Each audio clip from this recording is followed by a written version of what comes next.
জাল ভিসা ও পাসপোর্ট তৈরির অভিযোগে সাবেক ভূমিমন্ত্রীর একান্ত সহকারী শিশির মোল্লাকে গ্রেপ্তার করেছে মহানগর গোয়েন্দা পুলিশ। মঙ্গলবার রাতে রাজধানী ওয়ারী থেকে তাকে গ্রেপ্তার করা হয়। দুপুরের সংবাদ সম্মেলনে এসব জানান ডিবি প্রধান শফিকুল ইসলাম। সংবাদ সম্মেলনে জানানো হয়, আসামি শিশির মোল্লা সাবেক ভূমিমন্ত্রীর ফেসবুক পেজ চালাতেন। সেই পরিচয় ব্যবহার করে নেতামন্ত্রীদের বরাত দিয়ে প্রতারণা ও অর্থ আত্মসাৎ করতেন তিনি। এছাড়া বিদেশে পাঠানোর কথা বলে অন্তত 14 জনের কাছ থেকে টাকা নেওয়ার অভিযোগও আছে তার বিরুদ্ধে। এসব ঘটনায় শিশিরের বিরুদ্ধে যাত্রাবাড়ী থানায় একাধিক মামলা রয়েছে বলেও জানান ডিবি প্রধান। এক প্রশ্নের জবাবে পুলিশের এই অতিরিক্ত কমিশনার জানান, সাম্প্রতিক সময়ে অভিযান চালিয়ে তালিকাভুক্ত 139 জন চাঁদাবাজকে গ্রেপ্তার করা হয়েছে। বাকিদেরও গ্রেপ্তারের চেষ্টা চলছে।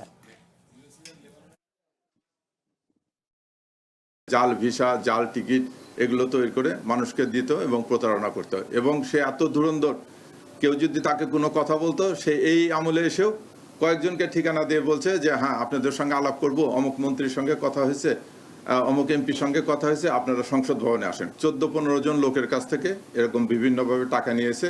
কাউকে বলেছে বিদেশ নিয়ে যাবে, কাউকে বলেছে যে কাতারে ইনভেস্ট কোম্পানি আছে, তাকে সে পার্টনার বানাবে।